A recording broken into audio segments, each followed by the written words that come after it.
that if I share information that you find valuable, then you can tell your friends, and you can share. I will put this on YouTube. All right, so people who can't make it, I get it, especially if you're a caregiver, being able to come to a class like this is damn near impossible, right? But if you've got internet, okay, well, listen, I want to thank you all for sharing, and I want you to thank you all for having the courage to come here, because a lot of people don't want to face this, right? It's let's face it, it's scary as hell. And most of us don't want to look at it, but I had a good close-up look at it, and these folks are my why, okay? That's my mom and my dad. That's in 1983, and that's in 2003. So in 1983, my father was smoking cigarettes. He was a 3-pack-a-day Tarryton smoker. Oh, it was gross, especially in the wintertime. He would insist on keeping the windows rolled up and you'd be gagging. But he was also in the bar business, so he drank. It was occupational, and he ate, and he didn't get a lot of exercise. In 1984, he stopped smoking cold turkey because he needed to have coronary bypass surgery. And his cardiologist said, "Herb, if you don't cut out the smoking, then I'm going to have to do this to you all over again in 5 years." And my father was like, okay. And he was a good boy, and he stopped smoking. But he still had the occasional cocktail because that was part of his job. And he still liked to eat, and he wasn't real big on exercise. And in fact, he used to laugh at me and my brother because he'd say, "My kids use me as an example of how not to live their life." And he was a very funny guy. He was really sharp, and I was nuts about him. He was my buddy. We were friends. How old was he when he passed? 76. 76. Yeah, not old. Because in 2003, in that photograph, he is zonked on Haldol because a neurologist diagnosed him with something called Pick's disease, which he did not have. He did have dementia, and he had a bunch of cross-complicating illnesses, but he did not have Pick's disease. And this neurologist, who came very highly recommended to my family, put him on the wrong antipsychotic. Another doctor who saw my father said, "Why is he on Haldol?" And when I explained it to him, he said, no. And he put him on a different antipsychotic, and my father, came back to being like he always was for 2 weeks. And then he started to, he insisted on going back to Florida. He was up in New Jersey, and he wanted to go back to Florida. And he said, "Trey, I'm great, everything's good. I'm going to go back, and you'll see it's all going to be fine." And they went back to Florida, and I called my mom to see how things were going, and my mom answers the phone, and she says, "Your father wants to jump off the terrace." They were on the 14th floor of their apartment building. And I said, "Mom, you got to get Daddy to a psychiatrist now." Because I'm like, he could do it. Not really, but maybe he could. I didn't know. She said, "Well, he says he doesn't really want to." I was like, "Mom, the guy who says he wants to jump off the terrace is the same guy who's saying he doesn't want to jump off the terrace. Daddy's got to see a psychiatrist." Okay. In the meantime, a gastroenterologist who had examined my father and given him tests while he was up in New Jersey calls me and says, "Your father has an early cancer in his esophagus. He needs surgery." And I said, "Do you realize he has dementia and doesn't want to live?" And he said, "It's not my problem. His stomach is my problem." And I'm like, okay. Well, I thought, he's not getting surgery. I'm not doing that to him, but it's a good excuse to get them back up here. Because I was really afraid that my father was gonna, if he was in the right mood, he could have thrown himself off the terrace and left my mother scarred for the rest of her life. I didn't want that to happen. So I brought them back north, took my dad to see the surgeon. The surgeon examined my father, saw the kind of shape that my father was in, and at that point, he was hallucinating his brains out. He was very, very depressed. He was clearly troubled. And the doctor looks at him, and then he looks at me, and he said, "Can I see you in the other room?" And I said, "Sure." And so I saw the doctor in the other room, and the doctor says, you know, Tracey, your father's got a 25% chance of dying on the table from this procedure. And I said, doctor, do you realize that there's a 100% chance that I'm not letting my father go through surgery? And he's like, oh, then we're on the same page. I'm like, yeah, I want you to call your buddy, the gastroenterologist, and tell him to stop bothering me because my father doesn't want to live. He's not getting surgery. If I sent him for surgery, he would wake up in the in the recovery room, not knowing why he was there and freaking out. I'm not doing that to him. And I'm not doing anything to prolong his life because my father doesn't want to live. So please, we want to treat the patient holistically. And my brother and I worked together to treat my father as a person, to give him what he wanted because we knew what he wanted. So my father passed in July of 2004. The hospital was terrific. They were very kind. My father had congestive heart failure, and he knew he was going. So Mom called 911, and my father told my mother, I'm going tonight, you'll see. And he got to the hospital, and they put in his IVs, and they put the tubes up his nose, and he's pulling all the stuff out. They gave him Demerol, and they let him go. And I was shocked that it was that easy because I was ready for the long haul, but I was grateful because they treated my father with kindness.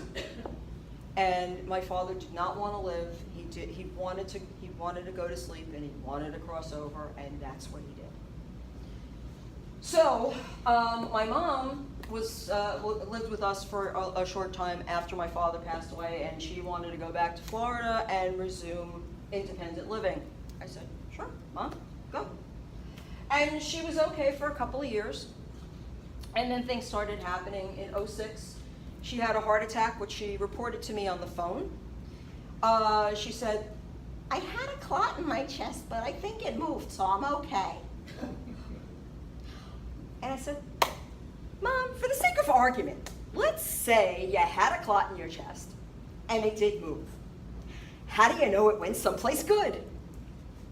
So I said, Mom, I need you to go to the doctor. I'm going to make an appointment for you, and you go. All right. I call the doctor, I make an appointment, I call Mom back.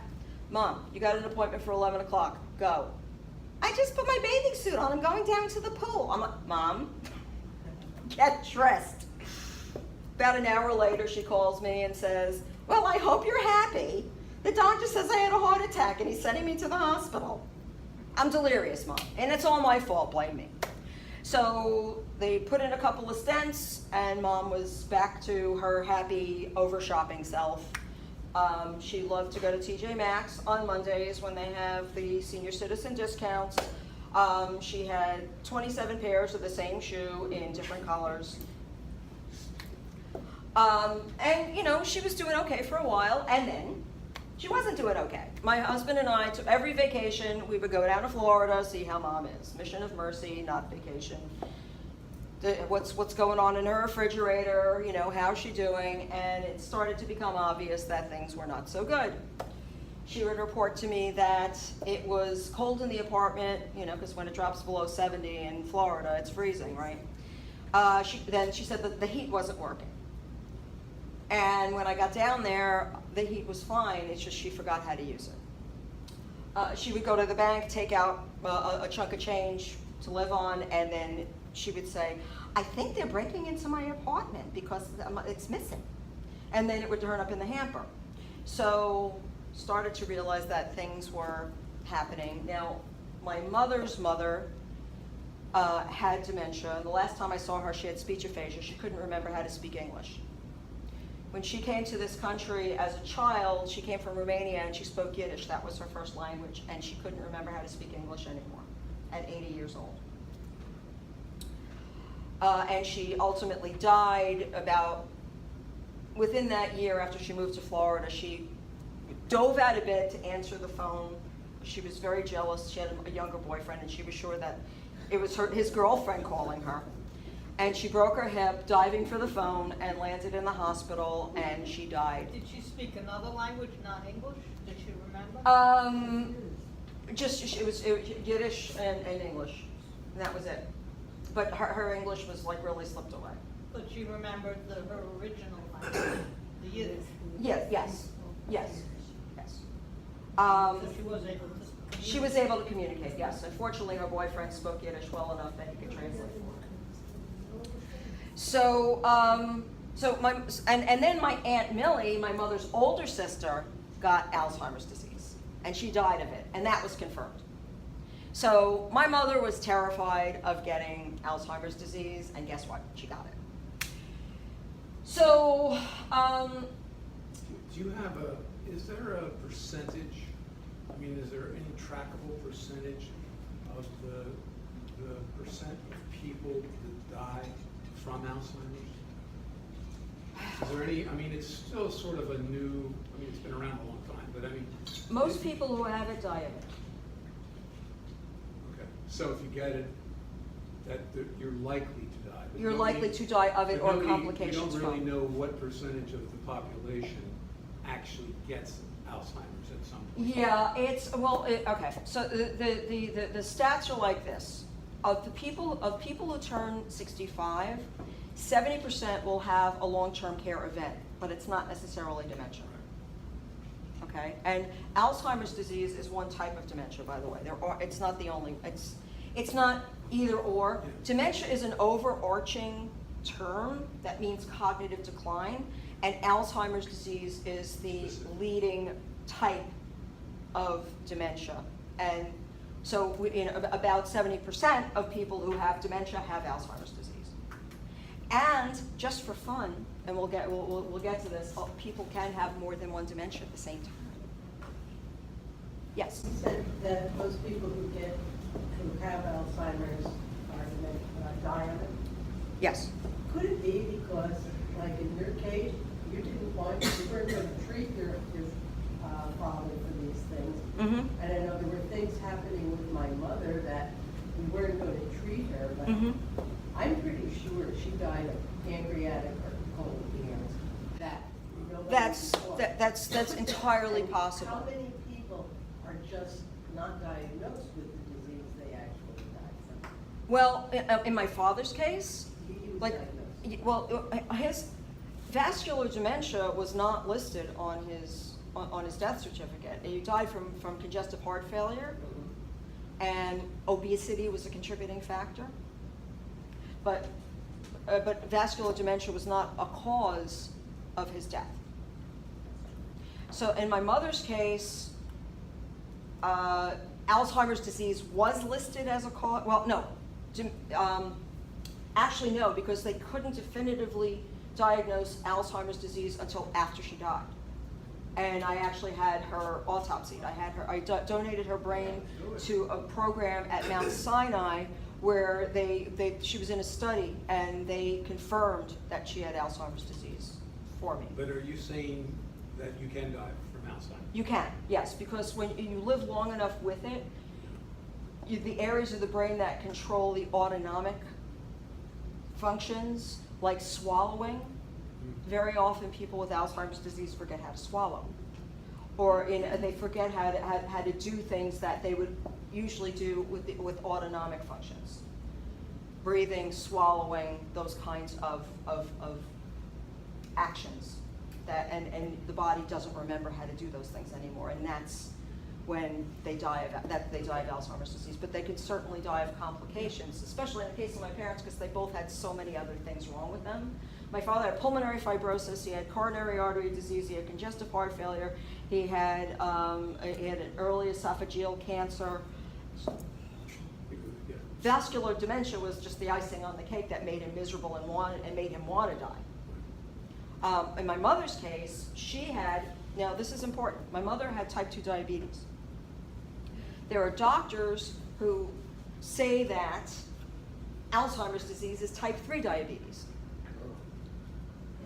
Yes, Is what? yes, type 3 diabetes. In other words, your body's inability to process sugar also impacts the way that it's all about inflammation. Okay? So by the same kind of poor dietary choices that one makes that leads to type 2 diabetes also leads to Alzheimer's disease. They have very similar mechanisms. Yes? Yeah, but sugar, I was going to say sugar's a killer, because I had cancer, and I did a little bit of research about cancer, and sugar is a fruit of cancer. So Mhm. it's really, it's a big no. Yes, yes, and there's, you know, and I'll talk more about this also. Like, if there's one thing that I could encourage you guys to do is to read labels on processed foods, okay? Public enemy number one, high fructose corn syrup. Get that out of your life. That is the worst stuff that's ever been devised, because it is, high fructose corn syrup is a very concentrated artificial sugar, right? They take the sugar in corn and they make it like so sweet. And the thing is that once you start tasting it, you love it. You want more of it. But the nutritive value in it is so low that you have to eat lots and lots and lots of it for your body to feel satisfied, and that's why we get fat. It is interesting, because I've always had a sweet tooth, and Gets worse with dementia, though. no, I'm sitting here thinking, this is, you know, that I sort of treat myself, Mm-hmm. and I mean, I don't overdo it, but I do it regularly. Mm-hmm. Even whether, not so much candy, but Mhm. fruits that are with lots of. Fruit is not so bad. It Fruit- isn't. It So- isn't. The kinds of sugar that's really harmful is the processed stuff. But candy. Candy's bad. Yeah. Candy bad. Occasional candy, not bad, but lots of No, candy. yeah, if I What could- about when I go to the bakery and I get fresh bread and cakes, Mhm. and there's no nutrition label, how do I know if that has? Ah, high well, fructose yeah, okay. corn syrup? Well, you know, you can ask at the bakery what's in it, because they have to tell you. They can't keep it a secret, right? But it, you know, at a bakery, they're going to tend to use fresher ingredients. The things that are the real problem are like the crackers, anything that's packaged that has, just about every packaged food you can name has preservatives.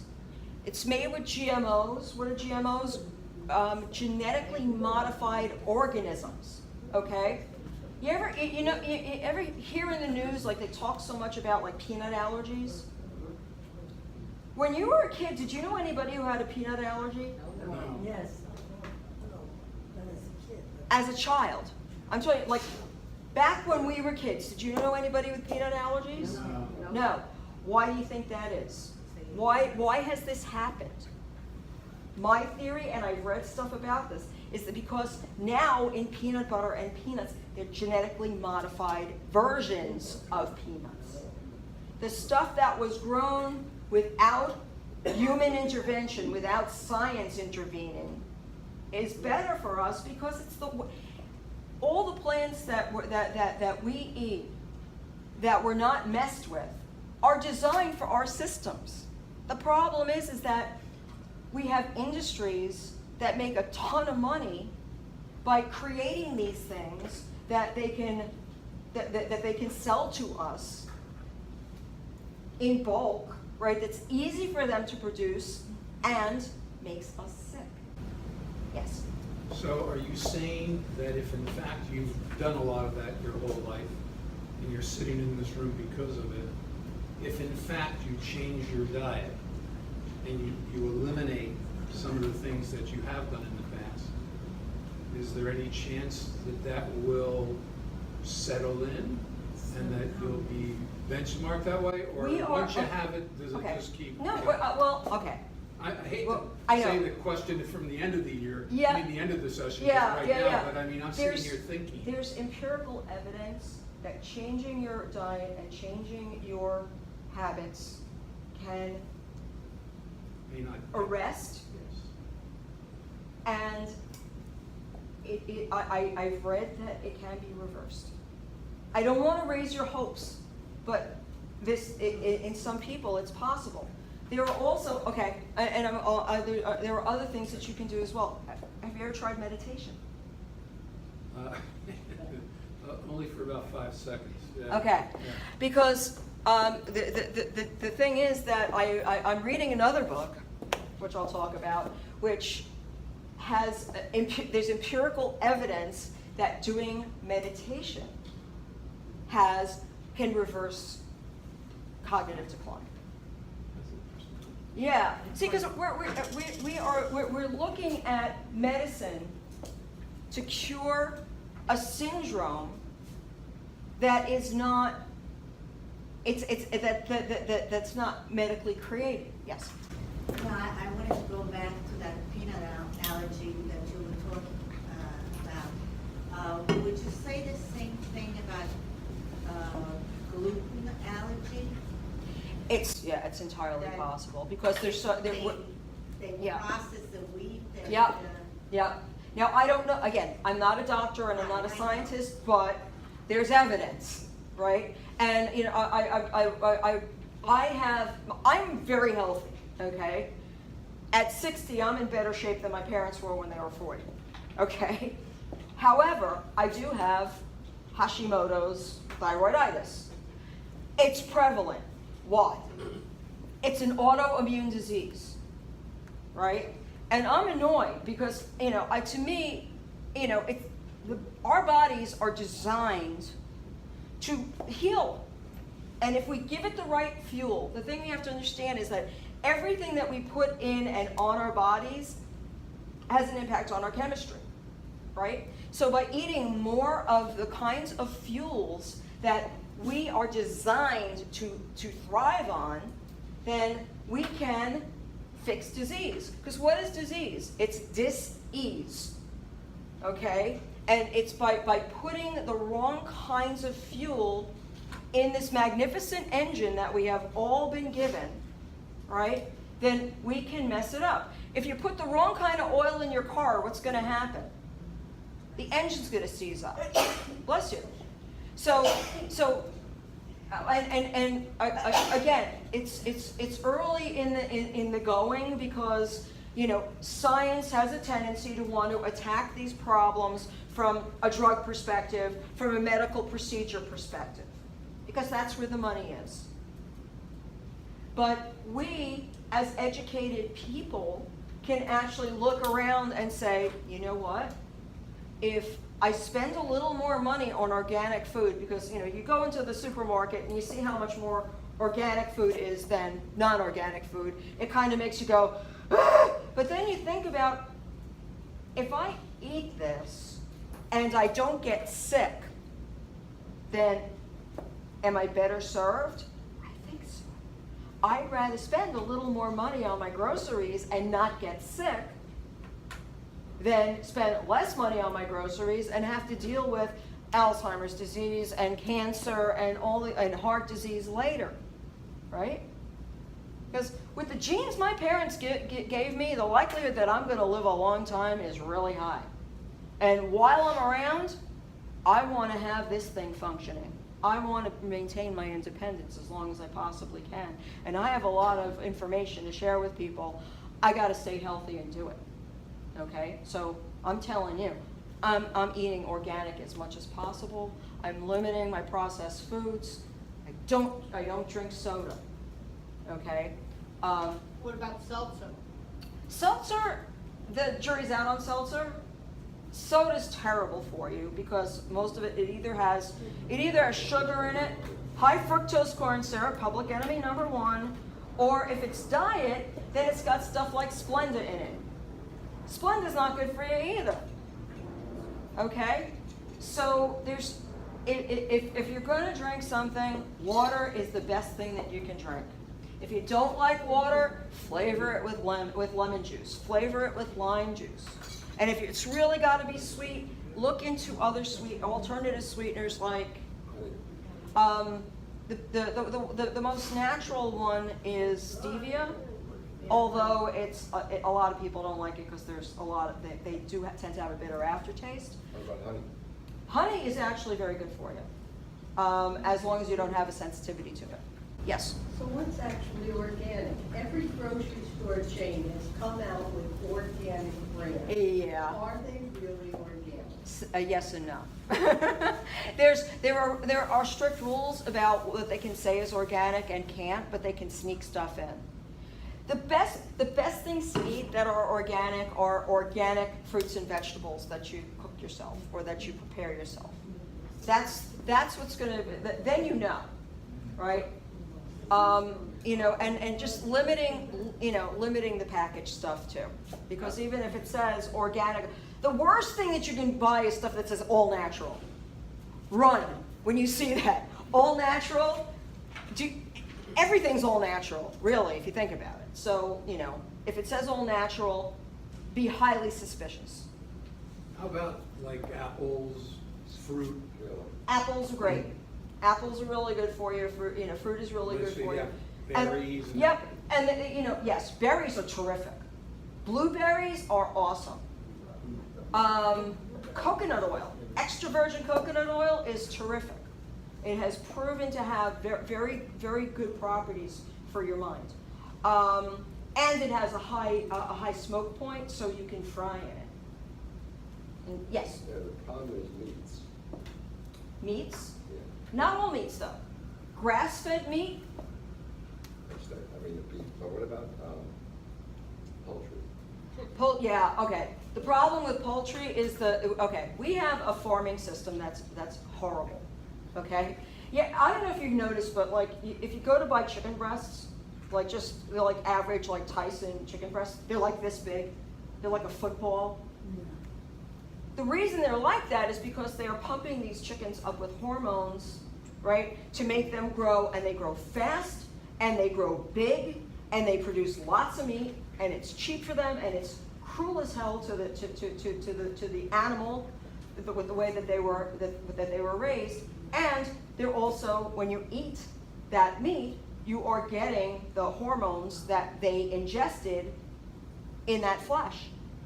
So meat gets a really bad rap, but if you look for meats that are free range, organically grown, grass-fed beef, we have a system that feeds cattle grains. They're not designed to eat grain, but we produce lots and lots of grain, particularly GMO grain, and we feed them and we fatten them up with it, and we sell their meat, and they live horrible, short lives, and it makes meat cheap. But on farms where the cattle are grass-fed, they were designed by nature to thrive on grass. So if you're feeding them grass, and they're eating grass, and they're able to roam the way they were designed to, and they ingest that material, then they don't have to give them antibiotics, and they don't have to give them growth hormones, right? And they're part of an ecosystem that has humanely raised animals, and if you think about it, their meat is much healthier for you because they've been raised well. So it's not too late to start to eat differently Yes, than we have. that's correct. It's never too late. I'm not asking for, but I'm just trying to. Yeah, it's never too late. It's never too late, and I'm going to talk about other things that we can do that are also, that are helpful and preservative to better cognition and a healthier lifestyle. But it's also much more expensive. Yes.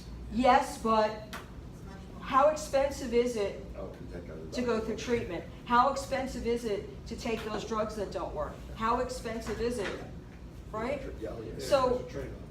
Yeah, so I'd rather put good stuff in and be healthier later and not have to pay the doctor, see a doc, right? So, expense is you have to put it in a proper context, yes. Just getting back to what you said on sugar, my friend that's been in Alzheimer's now for 8 years, Yes. he's lost weight, but he eats well. I Mhm. mean, he eats a lot. Right. Okay? Uh-huh. I don't think that he knows that he ate an hour ago. and Yeah. they keep eating. Yes. But the first thing that and right now, I mean, he's in another world as far as that goes. Sure. But when he goes anywhere, or even at home, and he sees cake or cookie, that's the first thing that he'll go for. Sure. He could probably eat the whole thing if Mhm. you let him. Sure, sure. There's that, there's that too. It's part of the syndrome, and like my father never liked sweets. He liked spicy. He liked rich, but he didn't like sweets. When he got dementia, he became a wild man. We couldn't pass a Krispy Kreme or a Dairy Queen. He would have to stop. Why? I don't know, but it's part of the dementia. Well, part of it is, I don't remember, the dementia or is it just old age? They lose their sense of taste. You go to the nursing home, every meal, they all get dessert. Mhm. They eat dessert first. Yep. They have coffee and cookie time in the Uh-huh. afternoon. Yes. And those awful cookies are delicious to them. They contain sugar, careful. Okay. I used to go and the first thing my mother would say is, did you bring me any candy? I never get candy anymore. She's got candy every day. Because she's not much fun. And that's probably true. I mean, and also here's another thing: the part of the brain that controls emotion or that experiences emotion is one of the last parts of the brain to die off. So anything that triggers emotion and pleasant memories is going to be stronger in the person who's afflicted with dementia. And that's sugar? I don't know if I think there might be like a memory component to it, like an emotional Oh, that was a good. connection. Yeah. Yeah, that connects to like childhood. Yeah. Yeah. And we'll talk more about this, but like things like music. Music is really powerful, and we will definitely talk more about that. The next thing I want to talk about is like why we are so blindsided by caregiving. Okay, I know for me, I never expected to have to take care of my parents because I believed in the myth of retirement. Okay, my parents retired, semi-retired after my father's heart surgery in '84, and they moved to Jersey, South Jersey, and then they got an apartment in Florida, and they were snowbirding, and then they settled in Florida. So when my father presented with symptoms in 2003, I was kind of shocked because I just wasn't expecting it. My parents didn't have to be caregivers to their parents. My grandparents, they go to the hospital, they die. None of this caregiving stuff. This was like, you go to the hospital, you die, goodbye, right? You have a nice funeral and life goes on. So, so we think, because we've seen all these commercials, right? The guy in the boat with the fishing rod, your fishing pole, and the grandkid on the shore. Okay, so the myth of retirement. You stop working, you spend money like you're drunk, travel the world, spoil your kids and your grandkids, do all the stuff you always dreamed of, and eventually, gently, you die in your bed at home. The cherubs lead you to heaven's gate. Cue heavenly choir. Ah! But is that what happens? All right? It doesn't. For the majority of us, this is a more realistic portrayal of retirement. If you've put enough money away, then you can have some fun, enjoy some adventures. But we all age, and our bodies change. Regardless of whatever you hear in the media and the AARP commercials and all that stuff where everyone's, I'm 95 and I'm really grooving now. Hey, look, I'm sorry, yes, there are people who practice yoga and they're in their 90s and they look fantastic and they feel great, and that's awesome. But is that the majority of us? I don't think so. And sometimes our brains fail us. And that's part of it. Now, it ain't dementia for all of us. For some of us, it's just what's called mild cognitive impairment. Okay? And there is a difference. Few of us enjoy a long retirement with no health problems. Very, very few. 70% of us who turn 65 will have a long-term care event. That's, the insurance companies have these actuarial tables and they track these things, and that's a pretty hard number. Now, if you do get sick, you will need money, usually a lot of it, okay? My mother was in my care with dementia for 5 years. Cost me $500,000, and that's over and above her long-term care policy.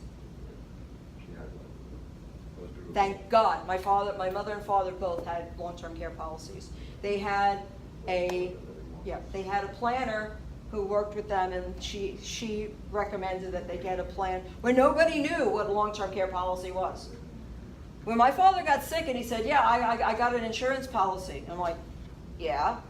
And he's like, yeah, call Roberta. So I called Roberta, his advisor. And I'm like, I understand my father's got some kind of policy. And she's like, oh, I'm so glad you called. Tracey, you have to impoverish your parents. I'm like, what? I didn't sign up for this. And she's like, no.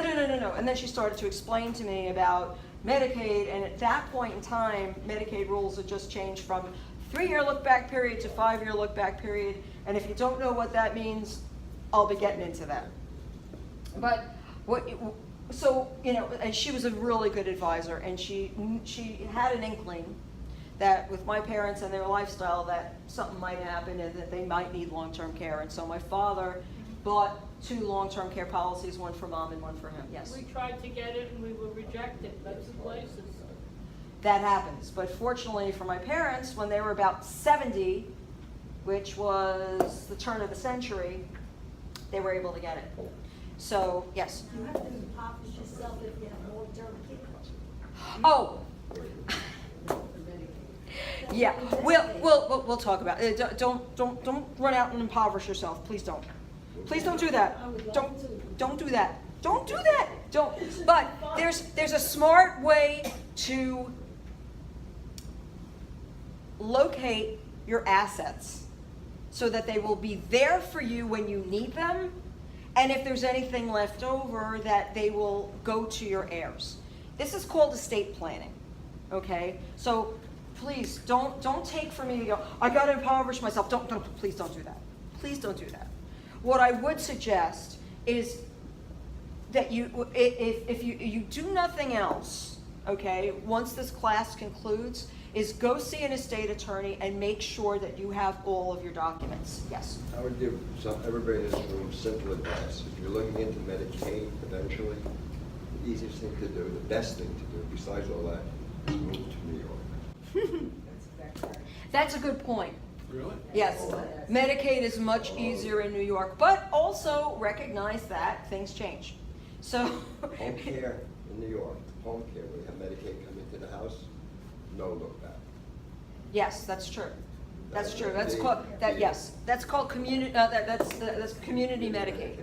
You can get it in New Jersey, but then you have to prove that you've spent down your assets. It's also the coverage is lousy. So, but yes, you're absolutely right. Where you live has a very big impact on what you can do with your assets. So yes, and So New York is a better. Oh, yeah. it's a better place. Yes, Maybe the best thing. it's much more. They have much looser rules with regard to Medicaid. That's an excellent point. I'd hate to move to New York though and have them change everything. I know. Well. I know. Yes. That would happen. Well, and I do hope, yes, and we'll talk more about this, but I do hope that you've had discussions with an estate planning attorney. Oh, yeah, no, Okay, all right. from that perspective. Okay, excellent. So, all right, now, losing ground is very scary for the person who's losing ground and for their children. And one of the reasons my father was able to get away with pretending that he was okay, he was in Florida, I'm in New Jersey, he's on the phone, he sounds great. You know, as children, we can be complicit, right? I didn't want to think that for a moment that my parents were losing ground, right? Because that's a scary concept for me. But it's scary for everybody, and so the prospect of having to face this stuff is very scary for families. And the last person an aging parent wants to confide this fear to is their children, right? So, so it's very difficult to have these conversations and do what's right for the family. Yeah, I've discovered that leaning on a child for a little help is less frightening than admitting that you need a lot more help. And so what happens in these cases, and this happened to me, it started with my mom, you think you could take me to the doctor? You think you could pick this up for me? Oh, I got this thing in the mail and I don't understand what it is. And before you know it, it's the unpaid job that eats your life. So people need to understand that caregiving is an extremely challenging thing to be asked to do, and that if we're going to be in a position where we either have to ask for care or provide care, then planning is extremely important. Okay, so I often get this question, is it dementia or Alzheimer's? And as I mentioned before, dementia is cognitive decline. It's a broad term, right? Alzheimer's disease is one type, and it's the most prevalent. And there are a lot of things that are connected with Alzheimer's disease that people don't expect, don't understand, and don't. I got it. That clock's driving me nuts. Okay. Another one in the back. Yeah. That's right, Tom. Okay, good. Awesome. So, okay, so it's one type, and it has, depending on the individual, has a lot of features that people don't expect. For instance, my mother was violent. She was psychotic. 10 years after my father was gone, she believed she had another husband. She invented him. My mother's Alzheimer's was extremely weird in that her short-term memory was actually pretty okay, but her long-term memory was replaced with a completely different narrative that she just invented it. Every time she landed in a new facility, she would create characters that explained the people who were around her. She was very inventive and creative. I had no idea until she lost her mind. I learned recently 60 different types of dementia have been identified. 60! So, and don't ask me to name them all, I can give you the majors, okay? So besides Alzheimer's disease, there's Lewy body dementia. Lewy body dementia is related to Parkinson's. Very often people who have Parkinson's develop Lewy body dementia. I don't know what the mechanism is, but there seems to be a relationship. And it is a different set of symptoms, but there are hallucinations, and there are the memory deficit is there. I assume that a good physician can diagnose those different types. Yes, to an extent. But usually, and what I recommend is that you need number one, you need a geriatric doctor who understands aging, right? Right. Then you need a good neurologist. Right. And then you need a good psychiatrist. Right. And those three people can really help. Who was the first one again? Geriatric doctor. Geriatric. Yes, because you want somebody who understands the specifics of aging disease and who also understands how to navigate Medicare, right? Because Medicare, while it covers a lot, generally 80% of your medical care conditions, what a lot of people don't realize is that it does not cover custodial care. Custodial care is what you need when you develop cognitive decline. You need somebody to help you to bathe, for your meals. Okay, so, and Medicare doesn't cover any of that. So that's why you have to be prepared. And we're gonna, in the next session, we're gonna talk about things you can do to prepare. Yes? Have you found that a spinal tap is able to more identify which type of Alzheimer's you have? I honestly don't know, but I will tell you, I recently learned that there is a new protocol using PET scans. And the PET scan can take a picture of the brain which shows amyloid plaque buildup. And they can definitively diagnose Alzheimer's disease with the PET scan now. So that's new. Up until this year, if you had dementia, the diagnosis was never definitive until after you died and your brain was analyzed. My friend had the, what I just tell you, the needle in the back to spinal tap. Right. And that apparently was her identifying Alzheimer's. It's possible, I don't know. As I say, I'm not a doctor, but there's now another thing that you can test for, and this is something I've been tested for. There is a gene. It's APOE4. Okay, it is a marker gene, APOE4. A is an apple, P is in Peter, O is an Oscar, E is an elephant, 4, numeral 4, APOE4. It is a gene which is a marker for Alzheimer's disease. If you have 2 of them, then your likelihood of getting Alzheimer's disease is much higher. Now, I don't even know if my mother had that gene because we didn't test for it. But when I participated in a study where they were looking for people who had 2 parents with dementia.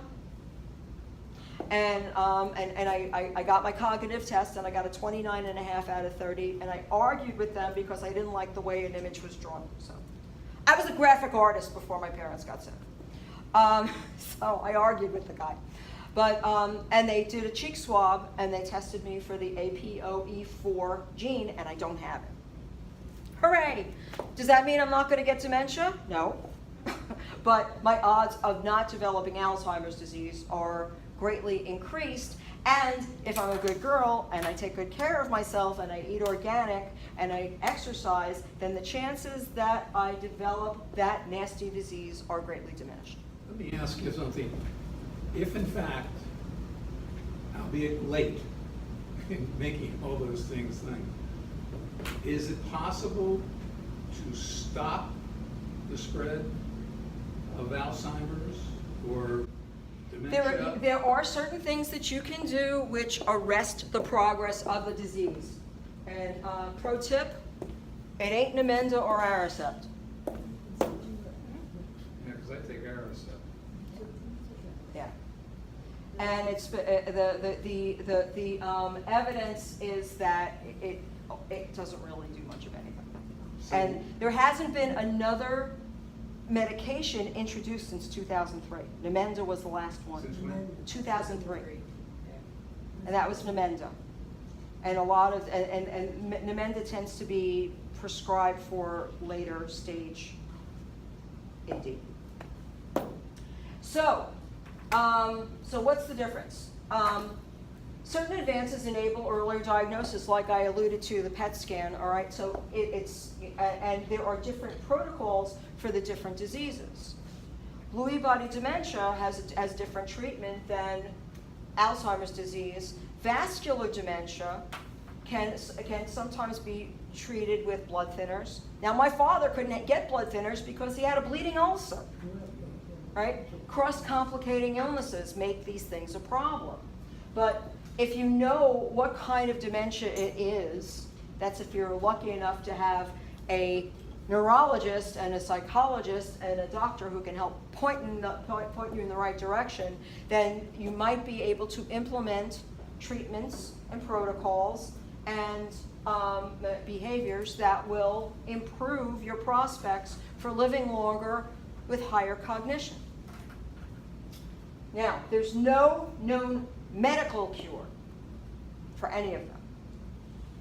But, again, and I promise I'm gonna talk about this in class 3, there has been evidence of someone who had Alzheimer's disease who was cured.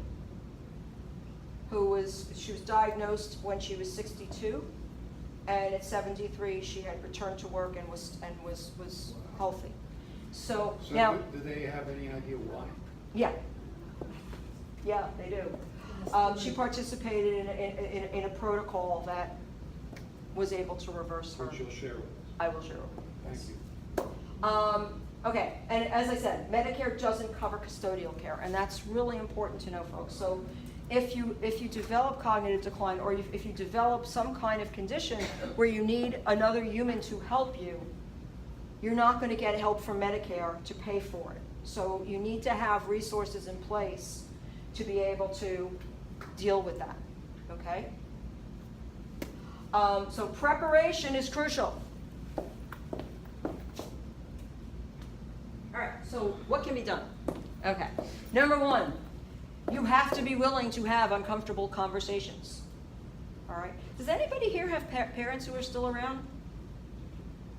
Nope, okay, so, but we all need to have these uncomfortable conversations with people in our lives so that they know what to do for us. But we do, like in my case, I do have older children Mm-hmm. with whom that should be shared. Yeah, and there are things that they need to know, and so you want everybody. If you're over the age of 18, okay, you need an advocate. There should be somebody. If you're sitting in this room, if there's one thing you walk away with, know that you have to have somebody in your life who's on your speed dial, who's your in case of emergency, who knows what you want, so in case you land in the hospital, they will know what to say on your behalf. If you have a tube down your throat, you want that person to be able to speak as if they are you. All right? And you need to empower them to speak for you, because we have HIPAA laws in this country, right? Even if you have a spouse who you would assume would be able to speak for you, unless you have signed a document that says, in the event that I can't speak for myself, I want you to talk to my husband, or I want you to talk to my wife, doctors don't have to talk to that person. So talk to an attorney. See an elder law attorney or an estate attorney and say, I need a healthcare proxy. Help me. Okay? You also need to have what's called a living will. Living will spells out what you would want to have happen if you can't say it for yourself. Again, that you have that tube down your throat and you can't speak for yourself. You want somebody who's your advocate to know what your deal breakers are. And you can get real specific. Okay? You can say what you want your plan of care to be. You can say, all right, I got dementia and I don't know which end is up, but I know that every afternoon at 4:30 I want to sit on my porch and drink a mint julep. You can say that. And if you have the right advocate, they'll make damn sure that happens for you. Right? These things can be worked out, but you got to think of them in advance. Because if you start thinking of them when you're incapacitated, you got a problem. Right? So, you want a healthcare proxy, you want a living will, and you want a POA. POA is power of attorney. Okay? The difference between power of attorney and healthcare proxy, power of attorney is the person who can help with your financial decisions. Somebody you trust with your checkbook. Okay? Someone who can pay the bills for you. Someone who can make financial decisions for you if you can't make them for yourself. You need to appoint a power of attorney. Now, it could be the same person. Okay? But you need to have somebody, and it has to be in writing. Yes? The only thing I would add to this is that you have children, more than one. Mm-hmm. I think they should have a discussion among themselves, because I had 2 instances where, within the family, where we had major disagreements. Yes. And You yes. have to have that worked out. Yes, but that's when I say uncomfortable conversations, you want to include everybody you care about, right? And I know an attorney who says, when comes time to appoint your healthcare proxy, choose the kid you hate. Why? If you can sell that- because they're going to have to make that really difficult decision. So, and it's kind of a joke, but You want somebody who's got the intestinal fortitude to make that difficult decision. If you choose the squishy kid, the kid who's crazy about you and who would not want you to go under any circumstances, and your desire is to have the plug pulled, right? So you need to have somebody who's got the grit and determination to be able to make that difficult decision, right? In my case, my mother was basically didn't want to have surgery. She was 96, and my sister demanded, the doctor recommended it. I mean, these guys don't care. She had an aneurysm for a number of years, and she knew it was going to happen. So, but my brother remembered my mother had a living room. And another thing, got the papers. another thing, yeah. She didn't want any surgery. Another thing also, even if you have a living will, there's a lot of things it doesn't cover. So if you pick somebody to be your advocate, your healthcare proxy, don't just like write the living will and then let them find out later. Talk to them about it, right? Because there's stuff that comes up that may not be covered. And if that person really knows you and knows what your intentions are, what's beyond the document, it's a great blessing to have somebody like that in your life and share that information with them. Make sure they understand. Because not only will you be better served, but when you're gone, they won't be left with any guilt. You never want to leave a legacy of guilt. That is the greatest thing, the greatest gift you can leave to the people you love is peace about the way you went. Okay? Yes. No, I just want to say, in 1993, my mother was returning from Europe. She fell when she got out of the car and hit her head and wound up in the hospital. And when I got to the hospital, the doctor said, if we do surgery, she will be a vegetable. Oh my God. Okay. So I made the decision to say, no, leave her alone, because we had been visiting my aunt who had a stroke and she was in a nursing home for many years, and she just said, don't ever let that happen to me. So she went, and I believe I was at peace. I mean, my sister didn't have any input, but you know what? That's what she wanted, and it was good. Right. So no documentation takes the place of really knowing that other person, right? So it's important to have those conversations. Do work with an elder law attorney, all right? Because the things that they've seen can really help to shape how your documents come out, right? They can ask you the right questions to get you to where you need to be to get those documents done properly. It's worth it. And be proactive with doctors, okay? Set baselines. What I mean to say by that is, like, I am going to see a neurologist and have a CAT scan done on my brain. Why? Because this is my current normal, right? 10 years from now, I start becoming forgetful, and I want to know, oh wow, am I getting something? Then the doctor can then take a scan and have something to compare it to, right? So by having tests done early while you're still healthy and competent, then they have a peek at what you're like when you're functioning, and then as things start slipping, then they have something to compare it to. One of the reasons my father was misdiagnosed early on was the doctor did a CAT scan, but he had nothing to compare it to. So he could see that there was shrinkage in the frontal lobes because there was space between my father's cranial cavity and the brain itself, but he didn't know how much, right? So he made an assumption that was incorrect. So by doing those things proactively, all right, you're going to be able to provide tools later that will enable your doctors to make a better diagnosis on your behalf, right? Yes? Is any of this hereditary? Yes and no. The predisposition is hereditary. It's what you do with what you have that will either turn the switch or not turn the switch. Make sense? Yeah, so what you're saying is it can be. Yes. And as I said before, you know, if you have the APOE4 gene, it's not a death sentence, right? It's not a it's not going to absolutely make you have it, but the likelihood that you will get it under the right circumstances Right. is much higher. So that's how that works. So what needs to be addressed? All right, you want to start looking at what you have, who owns it, where's the proof of this?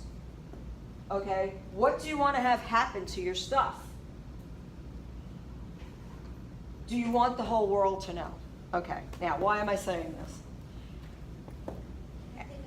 Absolutely, absolutely. So, okay, so the reason I'm saying this is that everyone should have an estate plan. And you might say to me, gee, Tracy, what is estate? I don't have an estate. What do I need an estate plan? Because you want to make sure that whatever you have, what you want to have happen to it happens. Okay? Now, recently we lost a great artist, Aretha Franklin, right? Queen of Soul. Awesome talent. Very wealthy woman.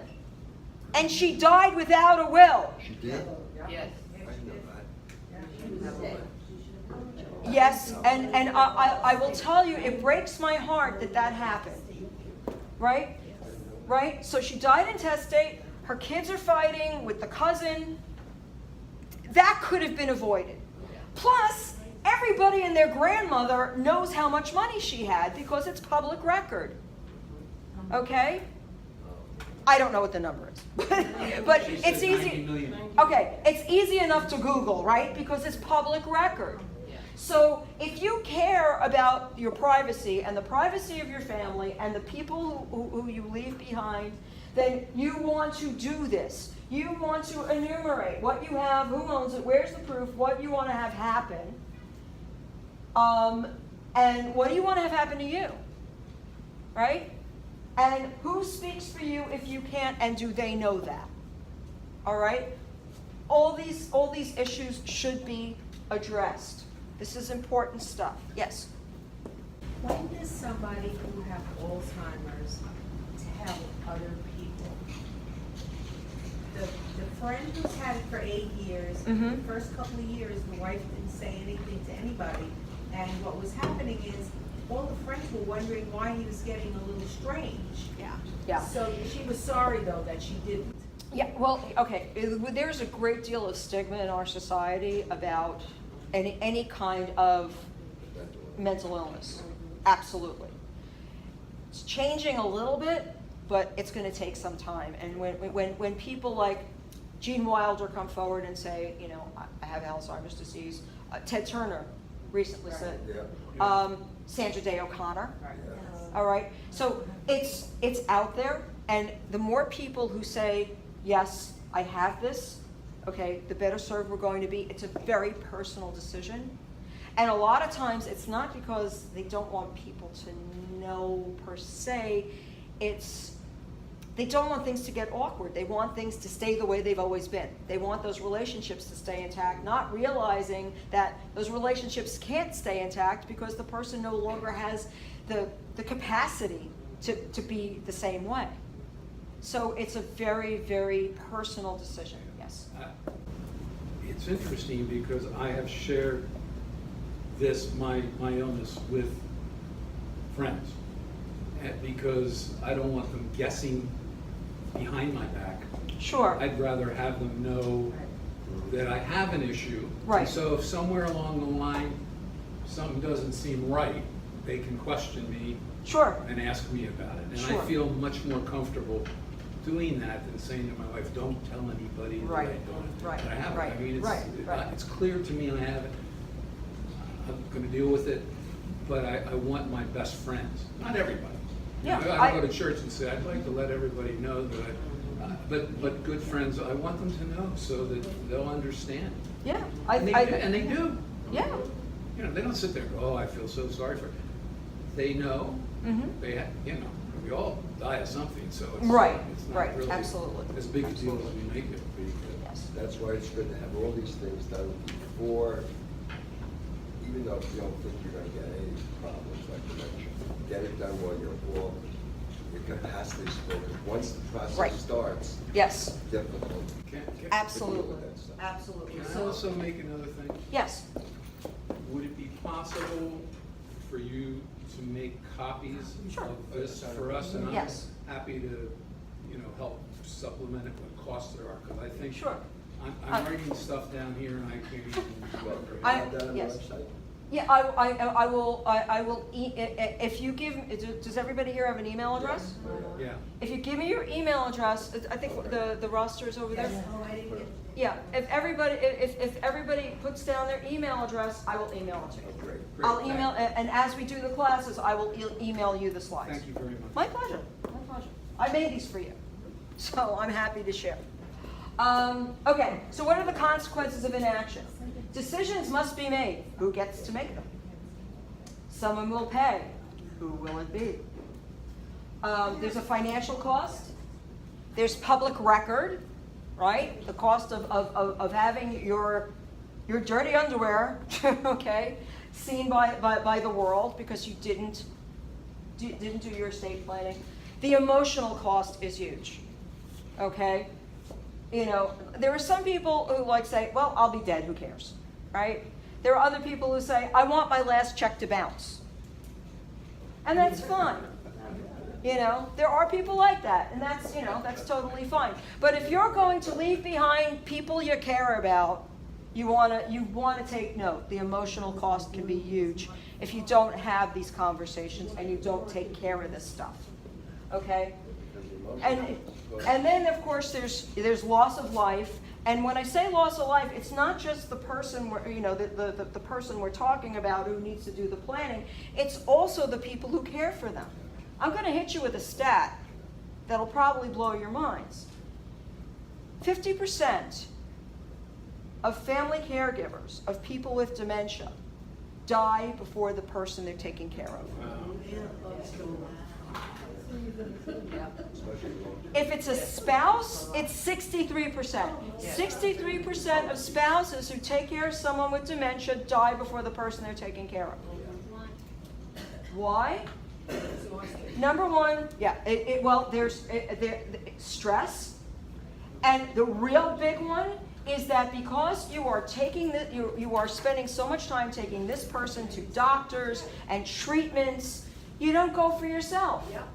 If you've taken someone to 5 appointments in a week, are you going to make it a priority to go for a mammogram? Nope. And that's what happens. The caregiver neglects themselves. Okay? So I preach self-care. I say, you're a caregiver, you are number one. Because if you don't take care of yourself, everyone else who relies on you goes down in flames. So you have to take care of yourself first and foremost, okay? Take that oxygen mask, the signs, the placard in the airline, in the seat, in the airline seat, where it tells you to put the mask on your face first before you put it on somebody else. That's the caregiver credo. Put your mask on first. Extremely important. Can I say something? Certainly. You said the consequences for inaction are huge. Yes. Yeah. I live to tell about the ordeal of Medicaid process. And we paid a professional a lot of money to help us through it. I wanted to throw myself off of a very tall building. It was awful. And when my mother finally dies, I thought, oh boy, it's all over. Social Security gets her date of birth wrong. Not only takes she only had her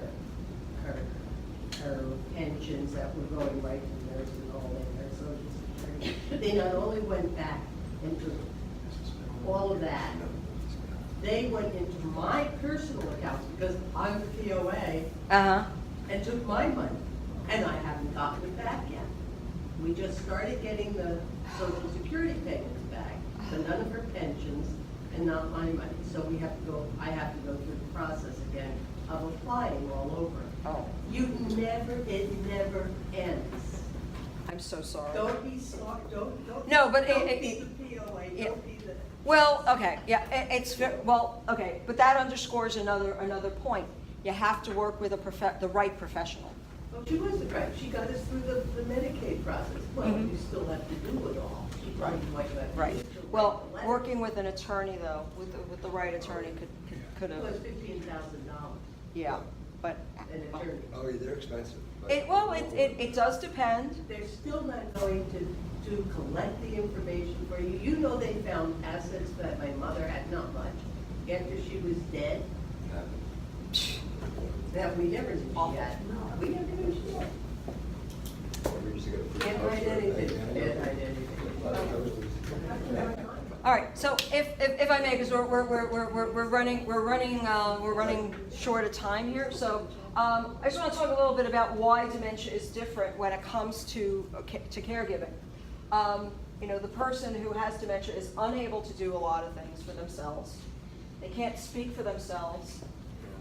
They need assistance from others. And this is something that a lot of people don't realize. They can become violent, psychotic, and worse. My mother was ejected from her rehab facility for threatening people with knives. Wow. The police came and took her to Chilton Hospital, okay? And she wound up in a psychiatric hospital for weeks. Was So she able to get out and then resume living? I don't want to say it's normally. a long story. Okay. It's a long story, but it's in the book. And it's really messy. So, so when you have dementia as part of your life, okay, there are a lot of things you can't anticipate. And so while it's important to have the documentation done while you're still cognitively intact, there's a lot of stuff you can't. No matter what you do, you're not going to be able to anticipate. But having the documentation done will serve you far better, okay? So education is key, and I congratulate you guys for coming here for this, because I'm hopeful that I will be giving you tools that can help you to lead more healthful, rewarding lives. Seek out resources, and I'm going to be able to provide you with some more. Professional help is available, and I know, you worry about how much you're spending on some of these professionals, but I would rather pay an attorney $15,000 than lose $200,000. That's just me. So, so it's important to find the right kinds of professionals to help you, because a small mistake can have huge consequences. Yes. And there was an article in the Times. I think it's probably about 8 months ago. I'll try to find it for you. But this woman had over $600,000, and her son was a financial advisor, so he knew, and he had her go to an estate attorney, and because and had all of her documentation done, but the attorney didn't do it the right way, and she wound up losing the $600,000, going into a home, and then the son had to pony up a lot of money to bridge the gap between the time that they had a private pay and then go to Medicaid. So going to the wrong person can be disastrous. So it's good to find the right person, someone who comes recommended, and and if you ever have any doubts, get second opinions. It's worth it. So denial is a very strong defense mechanism, and we all use it, okay? But it's not a good strategy. Denying that something is not going to help us. That's why there are so few of us here today. Yep.